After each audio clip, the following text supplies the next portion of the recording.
Ukraine may be preparing for its biggest strategic shift since the war began.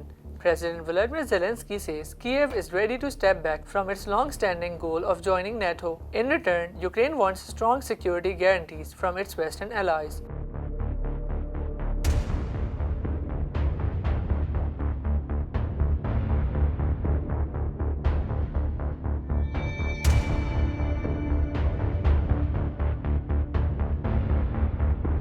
Українськими умовами з самого початку, а може не умовами, а правильно сказати, бажанням було вступ до НАТО. І це були реальні гарантії безпеки. А такий напрямок деякі партнери із Сполучених Штатів Америки і Європи не підтримали. This comes as talks intensify with the United States and Europe over how to end the war with Russia. So what exactly is Ukraine offering? What would it get in return, and can these talks really lead to peace? Let's dive in.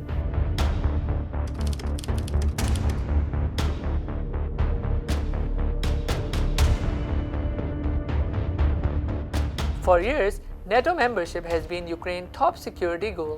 Zelenskyy has repeatedly said it is the only real protection against another Russian invasion. Зараз всього лише 1% від усіх літаків НАТО і 1% усіх танків НАТО. 1%. Ми не просили більше і не просимо більше. А чекаємо вже 31 день. Now he says Ukraine is willing to give that up, but only if it gets something comparable. Speaking to journalists ahead of talks with US and European officials, Zelenskyy said Ukraine wants legally binding security guarantees. These would come from the United States, European countries, and partners like Canada and Japan. He says the idea is simple. If Ukraine cannot join NATO, it still needs protection strong enough to stop Russia from attacking again. This is a significant concession by Kyiv. Russia has long opposed Ukraine joining NATO and has called it a direct threat to its security. US President Donald Trump also opposes NATO membership for Ukraine and has been pressing Kyiv to accept a peace deal that critics say favors Moscow. NATO membership for Ukraine.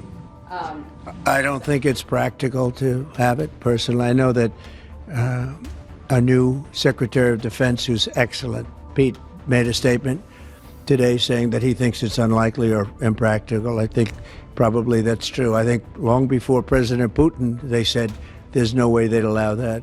This has been going on for many, many years. They've been saying that for a long time, that Ukraine cannot go into NATO.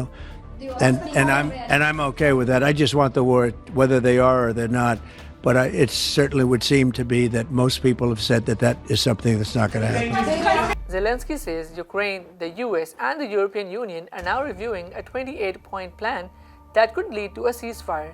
He has stressed that Ukraine is not holding direct talks with Russia at this stage. Trump's special envoy Steve Witkoff says progress has been made after meetings in Berlin with Zelenskyy and US officials. The guarantees being discussed would not be the same as NATO's Article 5, which treats an attack on one member as an attack on all. Instead, Ukraine would receive tailored guarantees through separate agreements with individual countries. These could include rapid military support, intelligence sharing, weapon supplies, financial aid and sanctions if Russia attacks again. But there would be no automatic military response and no NATO command structure involved. Exactly how strong these guarantees would be remains unclear. That depends on what Ukraine's allies are willing to commit to in writing. Many Ukrainians say they have heard promises of peace before, only for talks to collapse. After years of war, trust in diplomacy is low. Russia, meanwhile, is watching closely. The Kremlin says the NATO issue is central and wants Washington to clarify what is being discussed. Moscow says it will judge any proposal based on whether it meets Russian security demands. The biggest obstacle is territory. Russia controls large parts of eastern Ukraine, including much of the Donetsk region. President Vladimir Putin has demanded that Ukrainian forces withdraw from areas they still hold there. Kyiv has flatly rejected this. Цели специальной военной операции, безусловно, будут достигнуты. Мы предпочитали бы делать это и устранить первопричины конфликта с помощью дипломатии. Если же противоборствующая страна, их зарубежные покровители от разговора по существу откажутся, Россия добьется освобождения своих исторических земель военным путем. Zelensky says the US suggested turning parts of Donetsk into a demilitarized economic zone, but he called that idea unfair and unrealistic. He argues that if Ukrainian troops pull back, Russian forces should do the same. For now, he says the most realistic option is freezing the conflict during current front lines. Russia has already signaled resistance. Kremlin officials say Russian forces would remain in parts of Donetsk even under a demilitarized arrangement. Now, let's talk about Europe's role in the talks. France President Emmanuel Macron says Europe stands firmly with Ukraine and supports a peace that guarantees Ukrainian sovereignty. We all support Ukraine, and we all support peace and peace negotiations to have a sustainable, a robust peace. And I think we have a lot of cards in our hands. The financing and the furniture of equipment and training programs to Ukraine, the fact that Ukraine is resisting in this war, and the fact that the Russian economy is starting to suffer, especially after our latest sanctions and the US sanctions. And now I think the main issue is the convergence between our common positions, Europeans and Ukrainians, and the US to finalize these peace negotiations and re-engage a new phase in the best possible conditions for Ukraine, for the Europeans, and for our collective security. Germany's Chancellor Friedrich Merz has warned that Europe can no longer rely fully on American security guarantees and must prepare for a more unstable future. He says if Ukraine falls, Russia may not stop there. This could be a decisive time for all of us. So we are trying to continue our support for Ukraine, as you know. On the other hand, we are seeing these talks and negotiations in Moscow and the US. I'm looking forward to hear from you what the outcome of these talks might be.